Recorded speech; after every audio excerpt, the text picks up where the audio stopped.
बच्चों, let's see this question. For the cell ZnS Zn2 plus aqueous salt bridge Mx plus aqueous M solid, different half cell and standard electrode potentials are given below. जहाँ पे आपके पास AU3, AU, AG plus AG, Fe3 plus Fe2 plus Fe2 plus Fe, इन सब के लिए E0 की values given है. और E naught for Zn2 plus Zn की भी वैल्यू हमारे पास गिवन है जो कि है -0.76 volt. Which cathode will give a maximum value of E not cell पर इलेक्ट्रॉन ट्रांसफर्ड. अब देखिए, बेसिकली ये सवाल ई नॉट सेल के कैलकुलेशन के ऊपर बेस्ड है. ठीक है, चलिए इस क्वेश्चन को सॉल्व करते हैं बच्चों. और सबसे पहले ये देखते हैं कि इस क्वेश्चन को सॉल्व करने के लिए हमें कौन से की कॉन्सेप्ट की जरूरत है. तो देखो, अगर आपके पास इस तरह से अगर ई नॉट की वैल्यूज प्रेजेंट हैं और आपसे ई नॉट ऑफ सेल पूछा जा रहा है, तो you can easily calculate the E not cell value.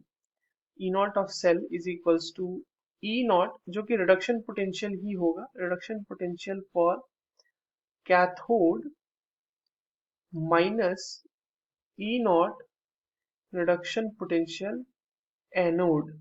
ठीक है, ये हो गया.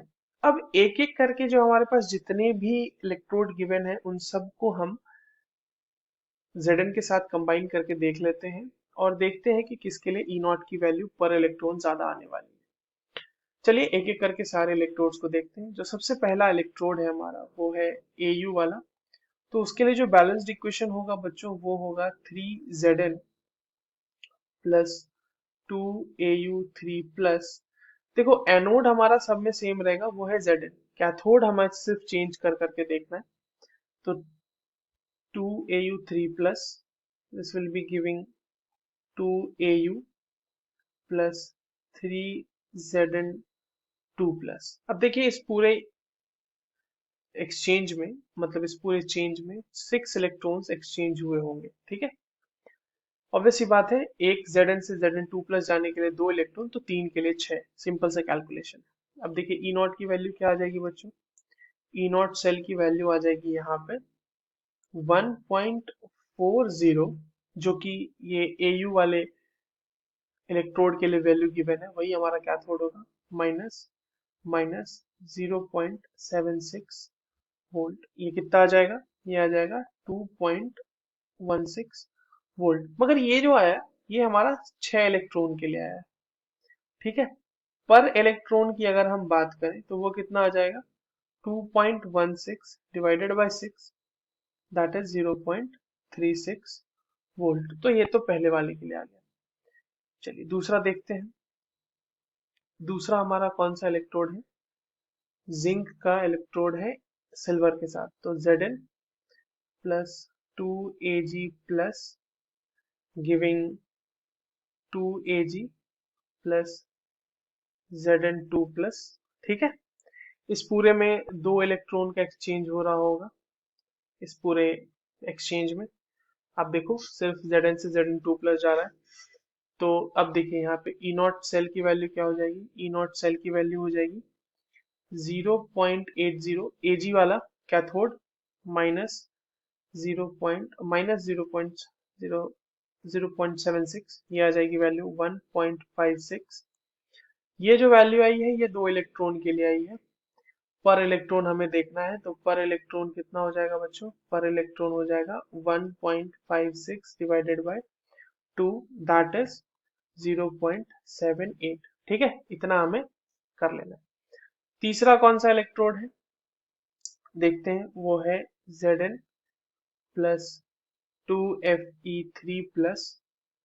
ये दे रहा होगा Zn2 plus plus 2Fe2 plus. Again इसमें जितने इलेक्ट्रॉन्स इन्वॉल्व होंगे वो होगा 2 इलेक्ट्रॉन का इन्वॉल्वमेंट होगा इसमें भी. ठीक है, अब ई नॉट सेल की वैल्यू क्या हो जाएगी, तो ई नॉट सेल हो जाएगा यहाँ पे 0.77 माइनस माइनस 0.76 वोल्ट में आएगा. ऑब्वियसली सारे के सारे वैल्यूज जो है ये वोल्ट में ही है बच्चों. ठीक है, ये भी वोल्ट में ही आएगा, वोल्ट पर इलेक्ट्रॉन आ जाएगा, ये वोल्ट पर इलेक्ट्रॉन इस तरह से आ जाएगा. ठीक है, इसको पहले वाले में भी वही कर लेते हैं हम, वोल्ट पर इलेक्ट्रॉन आ जाएगा ये, और ये सारे वोल्ट में आएंगे। ओके, नाउ ये कितना आ जाएगा, ये आ जाएगा 1.53 वोल्ट। ठीक है, बट ये आया है कितने के लिए, फॉर 2 इलेक्ट्रॉन्स, तो पर इलेक्ट्रॉन के लिए कितना हो जाएगा, पर इलेक्ट्रॉन के लिए हो जाएगा 1.53 डिवाइडेड बाई 2 वोल्ट पर इलेक्ट्रॉन आ जाएगा ये, तो ये कितना हो जाएगा हमारा 0.765 वोल्ट पर इलेक्ट्रॉन आ जाएगा। ठीक है, एक और लास्ट वाला हमारा बच रहा है, वो है Fe2+ वाला, उसको भी चलिए सॉल्व कर लेते हैं। Zn plus Fe2+ giving Zn2 plus Fe। Simple सी बात है, इसमें तो 2 इलेक्ट्रॉन का एक्सचेंज ही हो रहा होगा, ऑब्वियस सी बात है। ई नॉट सेल देख लेते हैं, ये वैल्यू है -0.44 -0.76, ये आ जाएगा 0.32। ऑब्वियसली ये कितने के लिए है, फॉर 2 इलेक्ट्रॉन्स। अगर हम पर इलेक्ट्रॉन निकालना चाहें तो 0.32 divided by 2 that will be 0.16। Now we can clearly see कि हमारे पास 4 वैल्यूज जो हैं, उसमें से सबसे बड़ी वैल्यू हमें किसके लिए देखने को मिल रही है, बड़ी वैल्यू देखने को मिल रही है हमें ये वाली, ये Ag वाले इलेक्ट्रोड के लिए। तो पर इलेक्ट्रॉन जो सबसे ज्यादा ट्रांसफर होगा, पर इलेक्ट्रॉन मैक्सिमम ई नॉट की वैल्यू जो मिलेगी वो हमें Ag इलेक्ट्रोड के लिए मिलेगी। So the correct answer for this question will be Ag electrode. ठीक है, this Ag electrode. I hope you understood this well. All the very best.